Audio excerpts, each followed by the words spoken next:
Nuestro Dios, a nosotros su pueblo, nos ama mucho. Somos sus amados. Y es por esa razón que Él sigue tratando con nosotros. Nuestra naturaleza provoca en nosotros un constante rechazo a Dios, a su voluntad y a sus principios.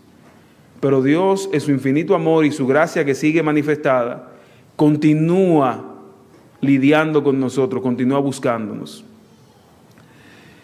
En segundo lugar, Él, porque nos ama, nos da albedrío.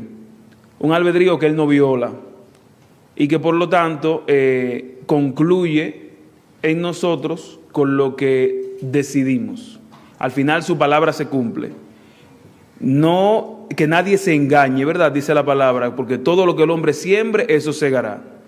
Esa es una manifestación o eso es una demostración de cómo están relacionados el albedrío humano y la soberanía divina. Dios es soberano sobre todo y como decidió amarnos, Él entonces nos permite a nosotros el rumbo que le daremos a nuestras vidas. Y eso es algo que Él no va a interferir, eso es algo que Él no va a bloquear. Ahora bien, mire por qué se lo digo. Sabemos que hay gente que se va a perder, ¿verdad que sí? Lamentablemente así es. Mucha gente se va a perder, ¿verdad que sí? Bien. ¿Qué nos ofrece a nosotros salvación? El amor de Cristo. Entonces, por el hecho de que mucha gente se perderá, ¿quiere decir eso que Dios no ama? Porque les dio todas las oportunidades. ¿Ven el asunto? Por amor dio la libertad. Dios en su soberanía nos amó, decidió amarnos. Pero con ese amor viene el albedrío, viene la libertad de decidir. Hoy yo quiero compartir con ustedes una pequeña presentación que tiene que ver o que se desprende de una pregunta que se analiza mucho en el Antiguo Testamento sobre todo y que responde a algunas de esas inquietudes que he compartido ya con ustedes. ¿Estamos listos ahí atrás para ver la presentación? Bueno, de lo que vamos a hablar se encuentra en Éxodo, capítulos, digamos que del 7 en adelante. Un pasaje bíblico que nos presenta a Dios lidiando con el faraón y el momento en el que son derramadas las 10 plagas sobre Egipto. Esas 10 plagas, para que recordemos, ¿verdad?, fueron primero la de la sangre, en la que algo tan importante para la sociedad egipcia como el río Nilo se convirtió en sangre completo. La plaga de las ranas, esa es la segunda, que se presenta en Éxodo capítulo 8. La siguiente es la plaga de los piojos, que aparece en Éxodo capítulo 8, versículos del 16 en adelante. La cuarta, Éxodo 8, del 20 en adelante, la plaga de las moscas. La quinta, la del ganado, o la muerte del ganado, Éxodo 9. Éxodo 9, 8, entonces tiene la sexta, que es la plaga de las úlceras. Éxodo 9, del 13 en adelante, entonces tiene la séptima plaga, que es la de la lluvia de granizo. Y entonces la octava plaga es la plaga de las langostas, en Éxodo 10. Y finalmente entonces la novena plaga y la décima, la novena está en Éxodo 10, 21, la de las tinieblas, y la última, la muerte de los primogénitos, en Éxodo capítulo 11. Y esa imagen que se ve ahí es una ilustración de la plaga de la sangre. Después de eso está un slide que tiene el título de esta presentación que quiero hacer con ustedes, un corazón endurecido. Ese es el título que hemos puesto a esto. Muy bien, yo creo que Luigi ya está saliendo a camino. Muchas gracias, Luigi. Yo sé que esa no es la forma más fácil, que está haciendo un gran esfuerzo. Gracias. Bien, después de eso podemos ver que dice que Dios, después de decidir o decir que endurecería el corazón del faraón para no dejar salir al pueblo de Israel, envió sobre Egipto 10 plagas. Pero se puede ver como si el faraón simplemente estaba haciendo lo que ya Dios había dicho que él haría. ¿El faraón estaba entonces predestinado por Dios para desempeñar este papel? ¿O fue él responsable por su conducta y de este modo culpable de rebelión contra Dios? Esta es una pregunta, como le decía, de mucho tiempo, Porque en varias porciones de la Biblia la palabra lo que dice es que Jehová endureció el corazón del faraón. Pero ¿qué es lo que realmente quiere eso decir? Yo quiero que usted piense esto conmigo a partir de ahora. Bien, el tópico del endurecimiento del corazón del faraón aparece en múltiples ocasiones entre los capítulos 3 y 14 del libro de Éxodo. Ahora le pido por favor que abran su Biblia, que vamos a revisar varios pasajes. La primera forma como aparece el endurecimiento del corazón del faraón es Dios prediciéndolo. Dios predice que endurecería el corazón del faraón. Por ejemplo, vamos al capítulo 4, todo eso es en Éxodo. Éxodo 4:11 nos presenta esa primera declaración. Perdón, 4:21. Éxodo 4:21. Y Jehová le dijo: cuando hayas vuelto a Egipto, ocúpate de hacer delante del faraón todas las maravillas que he puesto en tus manos. Pero yo endureceré su corazón. Ahí está. Yo endureceré su corazón de modo que no dejará ir al pueblo. En otro pasaje que esto aparece es en el capítulo 7, versículo 3. Siendo Dios el que aparece endureciendo el corazón. Y esa es la raíz de la duda, lo que nos provoca estudiar eso. Pero yo endureceré el corazón del faraón y multiplicaré en la tierra de Egipto mis señales y mis maravillas. Ahí está Dios hablando. La primera manera como se presenta el endurecimiento del corazón del faraón es Dios prediciéndolo. Dios diciendo que lo haría. Esa es la primera forma. Y es la que causa las dudas. Pero veamos las siguientes ahora. La segunda forma como la Biblia habla del endurecimiento del faraón es diciendo sin un sujeto, sin un agente, o sea, sin nadie llevándolo a cabo. La Biblia solamente dice que el corazón del faraón se endureció en varios pasajes. Éxodo 7:13, por ejemplo, ahí mismo en el capítulo que estábamos. Éxodo 7:13. Sin embargo, el corazón de faraón se endureció. Ahí no dice quién. Ahí dice solamente que el corazón del faraón se endureció. Y así mismo aparece en varios pasajes más, el versículo 14 ahí mismo. Entonces Jehová dijo a Moisés: el corazón del faraón está endurecido. Ahí no tiene tampoco responsable el endurecimiento. O entonces, el versículo 22 de ese mismo capítulo 7 también nos dice lo siguiente: pero los hechiceros de Egipto hicieron lo mismo con sus encantamientos. Así que el corazón del faraón se endureció y no los escuchó. Otra vez lo mismo, el corazón del faraón siendo endurecido pero sin un sujeto que lo hace. Y hay más pasajes que presentan eso mismo, que bueno, vamos a avanzar, ¿verdad? Pero asimismo hay por lo menos 4 textos más que presentan el corazón del faraón siendo endurecido sin nadie que lo endurezca. Simplemente se endureció el corazón. La tercera forma, como aparece el endurecimiento del corazón del faraón, es diciendo ya que él mismo lo hizo. Que el mismo faraón endureció su corazón. Algunos de esos pasajes podemos verlos aquí. Éxodo 8:15.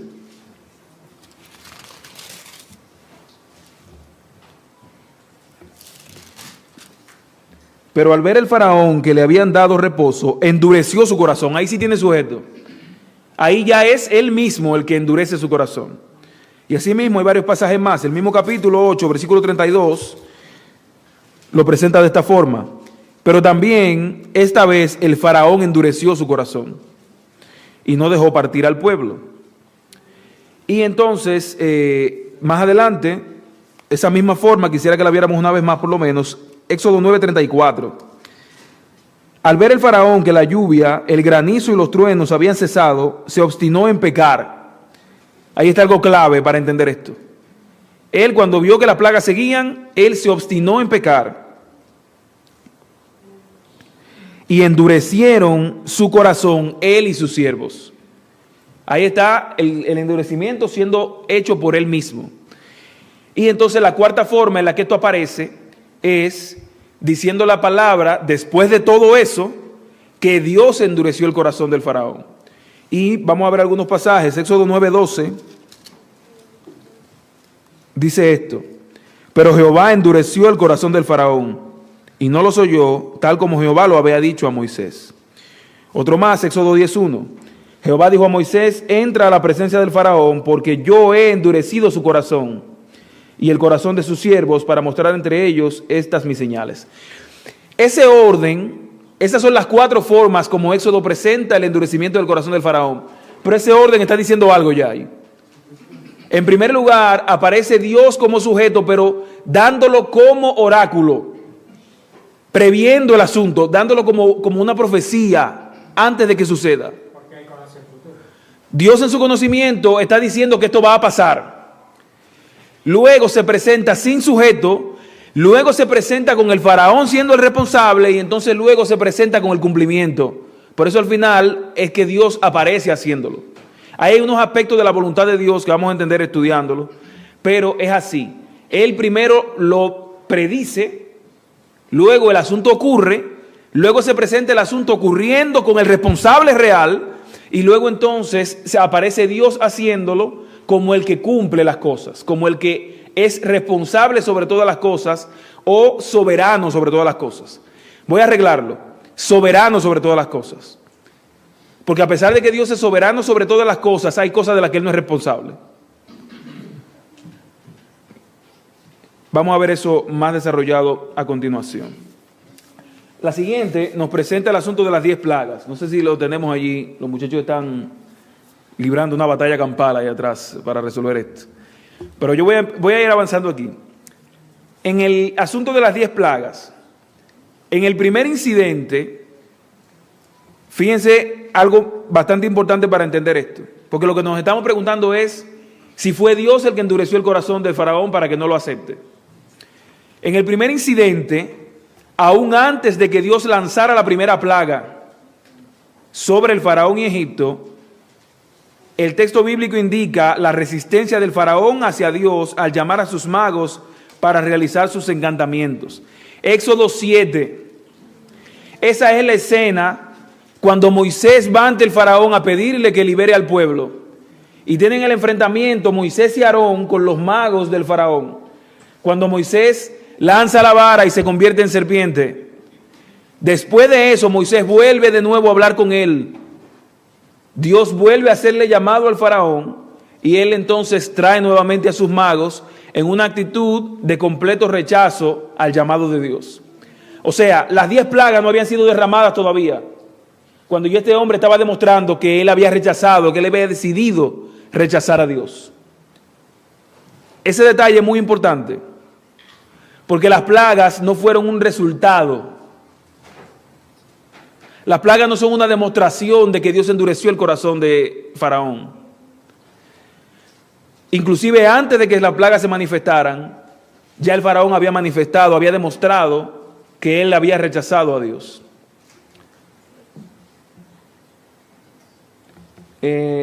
Ok, eso es lo que acabamos de decir. Y entonces en la siguiente se ve una imagen en la que se ilustra un poquito la plaga de las ranas, que es la segunda plaga. Avanzando eso, entonces pasó lo siguiente. Durante esa plaga, la segunda, Faraón pidió a Moisés y a Aarón que rogaran a Dios por ayuda para él y también para Egipto. Pero cuando esa ayuda llegó, ¿recuerdan eso? Veámoslo ahí, Éxodo 8, del 10 al 15. Fíjense cómo aquí el faraón pretende como jugar con Dios. Mañana, dijo él, Moisés, mañana, dijo él, y Moisés respondió. Bueno, lo que pasa es que el 10 tiene algo ahí que va antes en el 9. Ellos habían pedido nuevamente que liberaran al pueblo. El faraón dice mañana. Entonces Moisés le respondió, se hará conforme a tu palabra, para que conozcas que no hay como Jehová, nuestro Dios. Las ranas se apartarán de ti y de tus casas, de tus siervos y de tu pueblo, y solamente quedarán en el río. Entonces salieron Moisés y Aarón de la presencia del faraón. Moisés clamó a Jehová tocante a las ranas que había mandado sobre el faraón, e hizo Jehová conforme a la palabra de Moisés. Murieron las ranas de las casas, de los cortijos y de los campos. Las juntaron en montones y apestaba la tierra. Pero al ver el faraón que le habían dado reposo, endureció su corazón y no los escuchó, tal como Jehová había dicho. Durante las siguientes plagas pasó lo mismo. Es interesante que aquí el endurecimiento aparece siendo el faraón que lo hace. Y cuando él lo hace es cuando él promete hacer algo y no lo cumple. Él le pide a Moisés y a Aarón que intercedan por él. Y cuando él recibe lo que quería de Dios, entonces vuelve a rechazarlo. ¿Y cómo se presenta esto en la palabra? Diciendo que el faraón endureció su corazón. Él recibe la bendición de Dios, pero lo sigue rechazando. Dios le demuestra su perdón, pero él no se arrepiente. Y ahí entonces, ¿quién es el que está endureciendo el corazón? ¿Dios o el faraón? Es el faraón que lo está haciendo aquí. Dios para nada está endureciendo su corazón, porque Dios lo que le está dando es perdón. Dios lo que está haciendo es conceder su pedido. Pero él lo rechaza y de esa manera endurece su corazón nuevamente. Bueno, seguimos struggling. La siguiente imagen que está ahí es una ilustración entonces de la siguiente plaga luego de las ranas, que es la plaga de los piojos. Esa ilustración es para eso.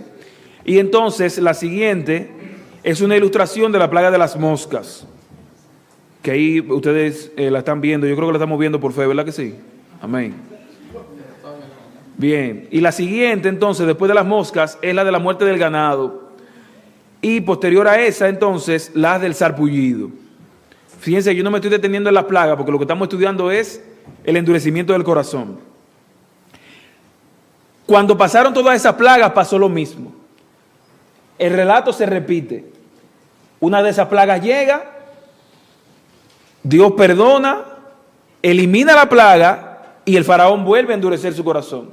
Si se fijan, entre el acontecimiento de estas 4 plagas, cuando se habla del endurecimiento del corazón, siempre el sujeto es el faraón.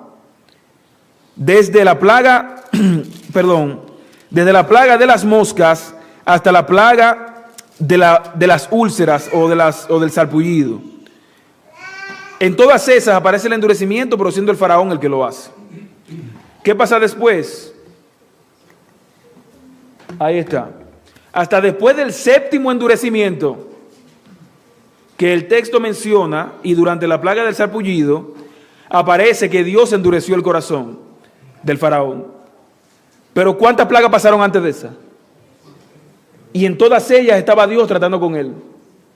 Y él ejerciendo la misma actitud de rechazo a Dios. Ahí ya aparece Dios como el sujeto, como en un versículo que leímos, Éxodo 9:12. Pero mire qué sucede aquí. Mientras varios siervos de Faraón creyeron que había sido Dios el que había salvado sus vidas, como dice ahí Éxodo 9:20, dice que de los siervos del Faraón, el que tuvo temor de la palabra de Jehová, recogió a sus criados y su ganado en su casa. El que tuvo temor de Jehová. Varios de ellos reconocieron que cuando la salvación llegó fue porque Dios la dio. Sin embargo, después de que sus siervos reconocen esto, mira lo que dice el versículo 30. Pero yo sé que tú ni tus siervos temeréis todavía la presencia de Jehová Dios.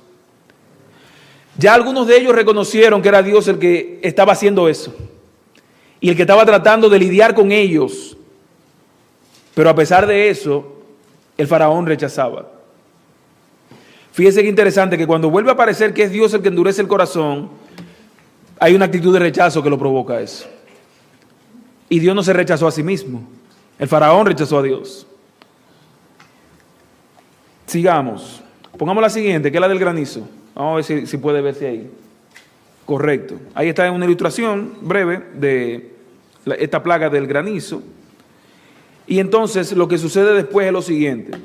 Después de la devastadora tormenta de granizo, Faraón, ahí está ese versículo que leímos, Éxodo 9:34. Al ver el faraón que la lluvia, el granizo y los truenos habían cesado, se obstinó en pecar. De eso es que estamos hablando aquí. Se obstinó en el pecado.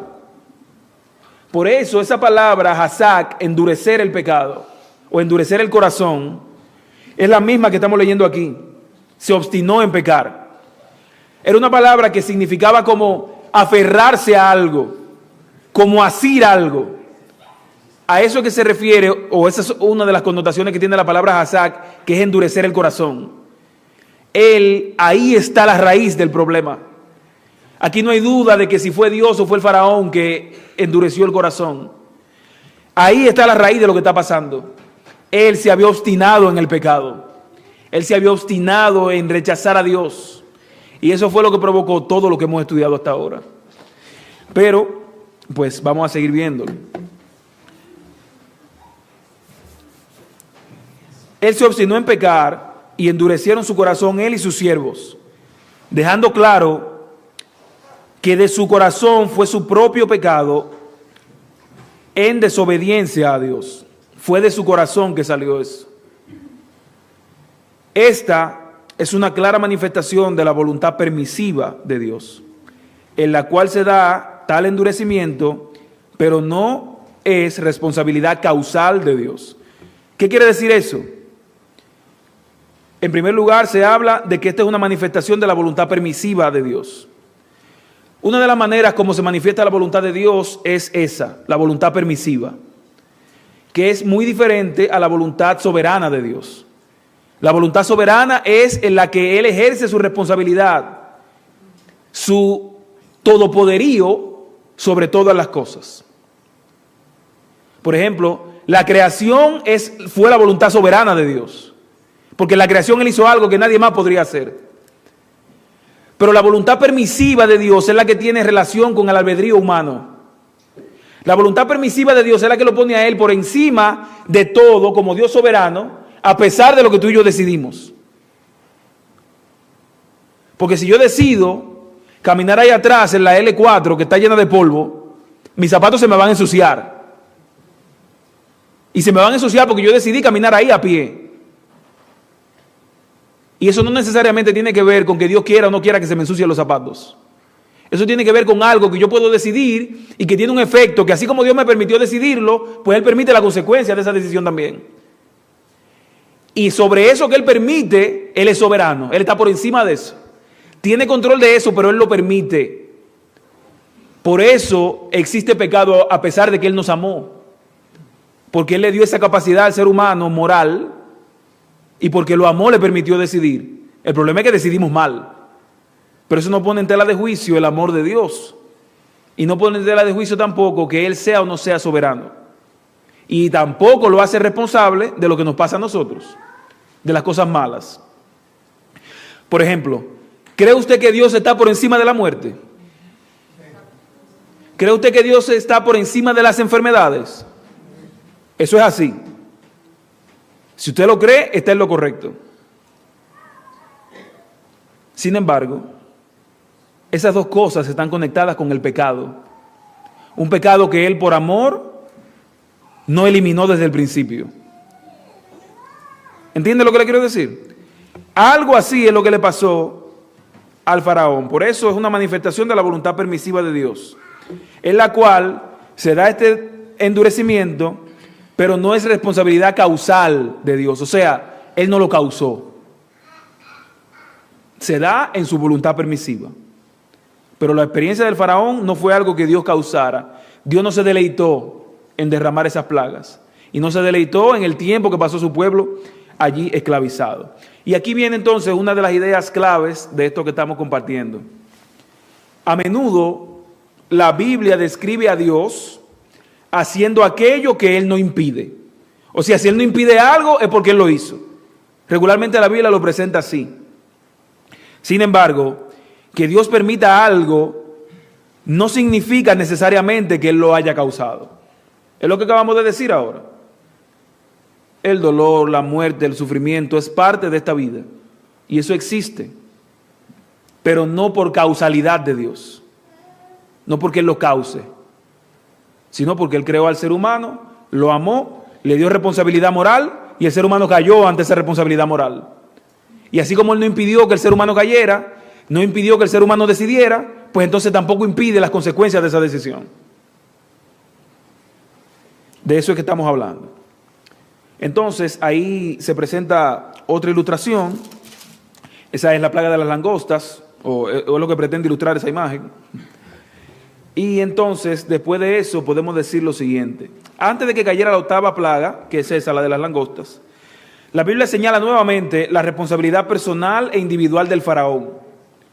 El faraón, en el endurecimiento que se estaba dando, tenía responsabilidad personal e individual. Y él, pues, continúa con esta actitud ante el planteamiento de Moisés y de Aarón. Podemos ver en el capítulo 10, versículos 3 y 4.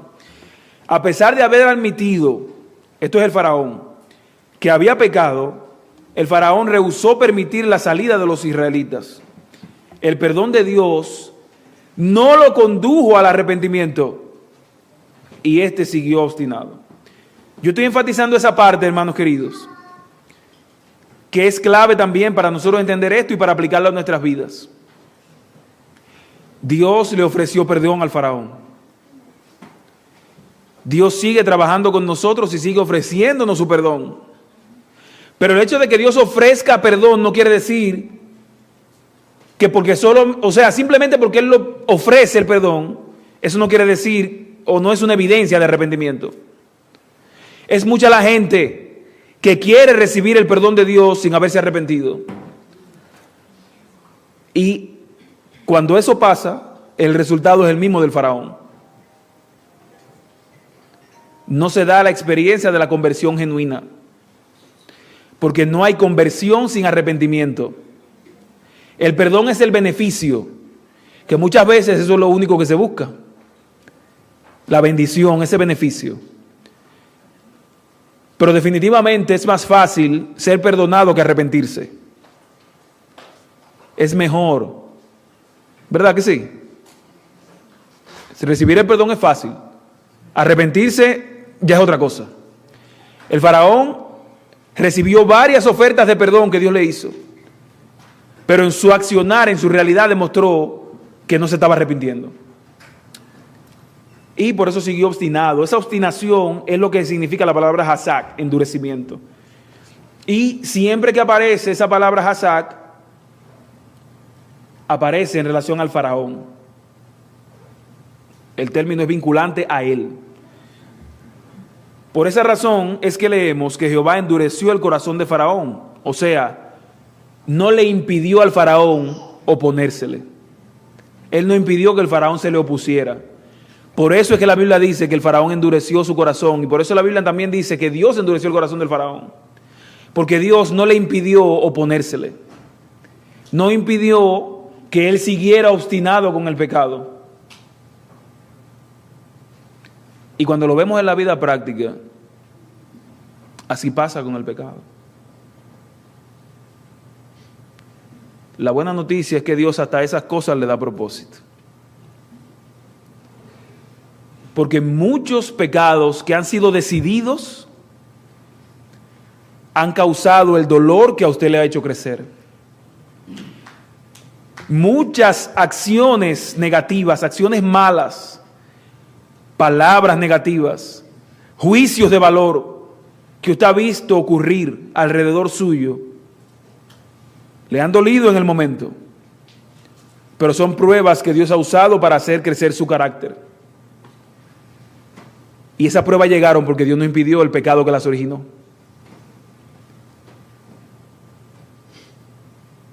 Por eso es que Dios es tan bueno que aún a esas cosas Él le da propósito. Y yo creo que, verdad, todos nosotros de alguna manera hemos visto algo así. Hemos visto llegar cosas negativas que Dios en su soberanía no impidió, pero que nos han ayudado a crecer espiritualmente, que nos han ayudado a fortalecernos, que han trabajado nuestra madurez, o que trabajan nuestra tolerancia y nuestra paciencia, nos hacen crecer. Y ahí está subrayado que el endurecimiento del corazón del faraón es una muestra de la condescendencia de Dios. Mire qué curioso es. Y de su misericordia. Este relato ilustra perfectamente la conexión que hay entre el albedrío humano y la soberanía de Dios. Dios, porque es soberano, es que nos da albedrío a nosotros. Porque nos ama, nos da la responsabilidad moral para actuar. Porque nos ama, no nos hizo autómatas, no nos hizo robots. Puso en nosotros la oportunidad. La buena noticia es que hay un segundo Adán, que venció en lo que cayó el primero. ¿Y ese quién es? Cristo Jesús. ¿Quién es el segundo Adán? Yo creo que tengo que revisarme. Tengo que revisarme yo, ¿verdad que sí? ¿Quién es ese segundo Adán? Bueno, gracias a los que respondieron. Continuemos, ya llegando al final, perdón. Ahí está una ilustración de la plaga de la oscuridad. Se ve bien oscura, ¿verdad? Casi ni se entiende de lo oscura que está. Y una ilustración finalmente de la plaga de los primogénitos. Dios había declarado tocante al faraón, pero yo endureceré su corazón, de modo que no dejará al faraón. Eso es lo que dice Éxodo 4:21, que es uno de los versículos que más trae esta pregunta. ¿Fue Dios el que endureció el corazón del faraón? Pero mire qué sucede. No se ejerció un poder sobrenatural para endurecer el corazón del rey. Dios dio al faraón las muestras más evidentes de su divino poder, pero el monarca se negó obstinadamente a aceptar la luz. Esa declaración es parte de una cita de Elena de White, que continúa con este siguiente párrafo. Toda manifestación del poder infinito que él rechazara, lo empecinó más en su rebelión. El principio de rebelión que el rey sembró cuando rechazó el primer milagro. Fíjense cómo es que trabaja el enemigo y el pecado.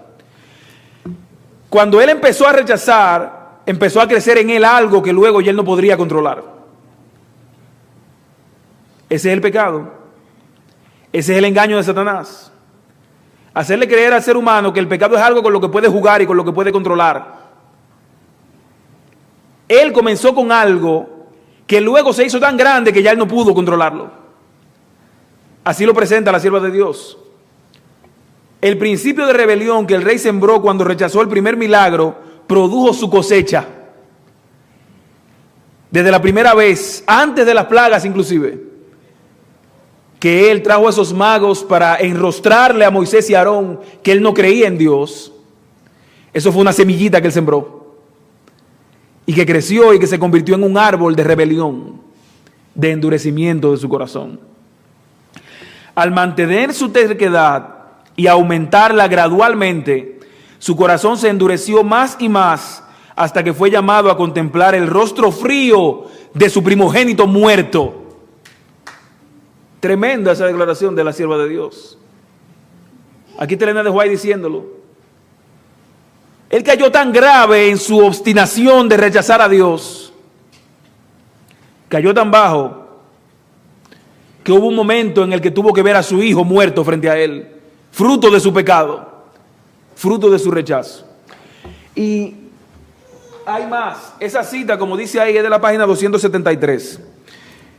Ya aplicándolo un poquito más, la sierva de Dios, repito, en Patriarcas y Profetas, hablando de la obstinación con el pecado, que es la manera como el faraón endureció su corazón, dice lo siguiente. Esta es la misma página, 273.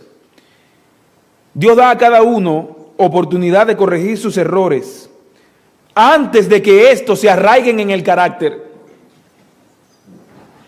Discúlpenme el tono, hermanos. Estoy tratando de ser enfático porque esto es muy grave, muy importante. En primer lugar, Dios nos ama. Y en su gracia nos ofrece la oportunidad de apartarnos del mal, de crecer espiritualmente. Y Él quiere hacer eso antes de que esas cosas se arraiguen en el carácter. Porque es que seguramente ya el faraón, cuando iba por la 9ª o la 10ª plaga, había llegado a un punto en el que ya no podía arrepentirse. Por eso la Biblia habla de blasfemia contra el Espíritu Santo. Porque nosotros tenemos a Dios constantemente lidiando con nosotros y diciéndonos, yo no quiero que tú seas así, deja eso, te va a ir mal. Pero nosotros seguimos muchas veces como el faraón. Y el resultado de esa obstinación es que esa semilla germina en el carácter, en un árbol que ya no podemos controlar, que se nos va de las manos. Dios da a cada uno la oportunidad de corregir sus errores antes de que se arraiguen en el carácter. Pero si uno se niega a corregirse, el poder divino no se interpone para contrarrestar la tendencia de su propia acción. Voluntad permisiva. La persona encuentra que le es más fácil repetir estas acciones. Va endureciendo su corazón, dice Ellen G. White, contra la influencia del Espíritu Santo, al rechazar después la luz, se coloca en una posición en la cual aún una influencia mucho más fuerte será ineficaz para producir una impresión permanente. Página 274 ahora.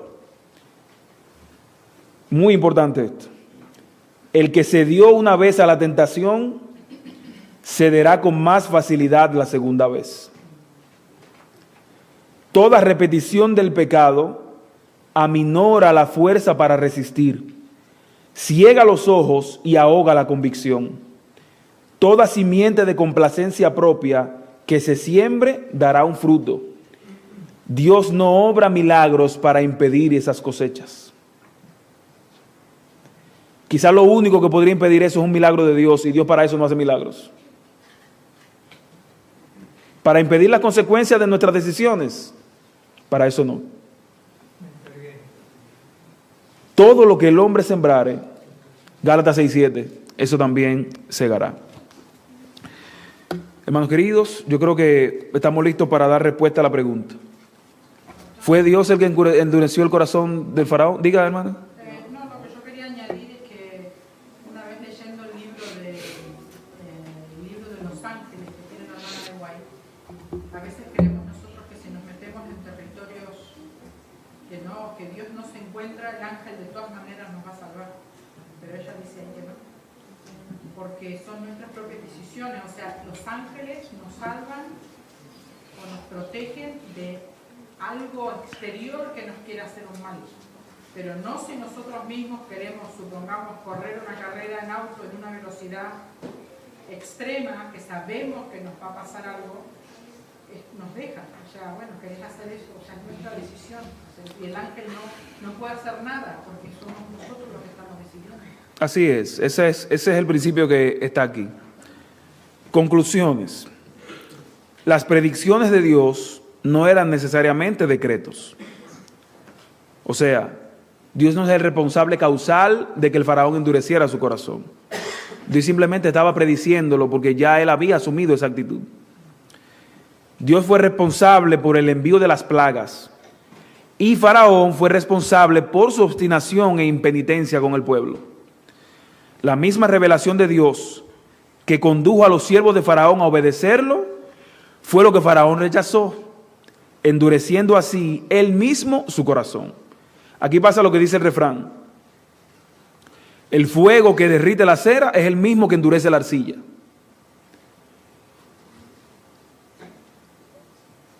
Y aquí podemos pensar, ¿cuál es nuestra posición ante esto?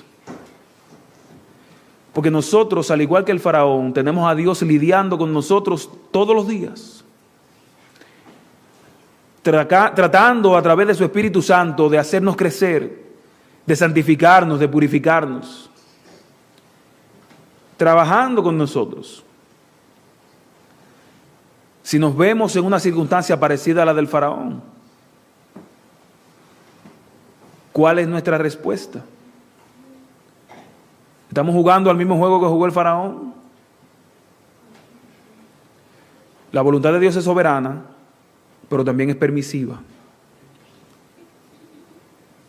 Dios no impedirá los resultados de lo que la responsabilidad moral que Él puso en nosotros decide. No lo impedirá aunque le sobra el poder para hacerlo, pero no lo hará porque eso va en contra de su naturaleza. ¿Qué creemos entonces? ¿Qué respondemos a la pregunta? ¿Quién endureció el corazón del faraón? El faraón, él mismo. Y reflexionando en esto, yo pensaba que a cualquiera le puede pasar igual. Tenemos a Dios ahí lidiando con nosotros todos los días, poniendo en nuestra conciencia, porque es así, hermanos. Si usted se le va pasando el tiempo sin orar un día, lo que lo hace sentir incómodo es el Espíritu Santo que lo está llamando a hacerlo. Si usted se le está pasando el día y no ha leído la palabra, ¿se siente mal? ¿Por qué se siente mal? Porque hay un Espíritu Santo ahí, trabajando con usted, Dios insistiéndole. Cuando eso nos pasa, tenemos al Dios que tanto nos ama detrás de nosotros, buscándonos como sus niños rebeldes. Pero mientras Él siga buscándonos, nos sigue dando la oportunidad de recibirlo. Nos sigue dando la oportunidad de hacerle caso. Nos sigue dando la oportunidad de no solamente querer recibir su perdón, sino que de verdad nos arrepintamos. Porque así fue. El faraón quería el perdón que Dios le estaba ofreciendo, pero no quería arrepentirse. Y por eso ya sabemos cómo terminó. Con nosotros pasa igual. Si nuestro corazón algún día llegara a endurecerse, estemos seguros de que jamás fue Dios el que lo hizo. Dios no endureció el corazón del faraón, no endurece el tuyo y el mío, al contrario. Sigue llamándonos, sigue buscándonos, sigue trayéndonos a Él. Y es mi deseo que nuestros corazones, ojos, oídos espirituales se abran a la voz del Espíritu Santo. Que lo escuchemos ahora que Él todavía nos sigue buscando. Porque lamentablemente llegará un momento en el que ya no lo hará. Hoy es el día de la salvación. Ahora es cuando Él quiere que nosotros lo recibamos en nuestras vidas. Dios nos ha puesto una oportunidad bellísima. La moralidad, hermano, es un privilegio enorme. Un privilegio también difícil de manejar. Pero que con su ayuda nosotros podemos tomar las decisiones correctas. La victoria de Cristo puede ser la nuestra. Eso es justificación. Y digo eso porque Jesús venció en lo que Adán no pudo. Por eso Él es el segundo Adán. Y ya que Él venció en lo que Adán no pudo, Él nos ofrece justificación porque Él quiere que su victoria sobre el pecado sea la nuestra. Esa es la que nos va a ayudar a estar atentos a la voz del Espíritu Santo, a seguirlo a Él y a no llegar a un punto en el que nuestro corazón se endurezca. Son muchas las cosas que hacen que nuestro corazón se endurezca. Cosas que no estamos dispuestos a cambiar, cosas que no estamos dispuestos a negociar, cosas que no estamos dispuestos a superar, cosas de los demás que no estamos dispuestos a aceptar. El Espíritu Santo está ahí para ayudarte en eso. Dejemos que Él nos ayude y que nos haga cada día mejores hombres y mujeres como Dios los quiere. Gente que sí sea de su reino. La gente a la que Él se va a llevar al cielo. Que eso seamos tú y yo con su ayuda y que de ninguna manera lleguemos al punto que llegó este hombre, quien decidió en su corazón rechazar a Dios y de esa manera cometió lo único que no se perdona: la blasfemia contra el Espíritu Santo. Nosotros tenemos la oportunidad, en lugar de blasfemar contra el Espíritu Santo, de hacer de Él el que dirija nuestras vidas. ¿Quiere usted que sea el Espíritu Santo el que dirija su vida? Gloria a Dios. Yo también así lo quiero para mí y para ustedes. Y entonces vamos a permitir que nuestros hermanos concluyan el programa para finalmente entonces pedirle eso a Dios todos juntos en oración.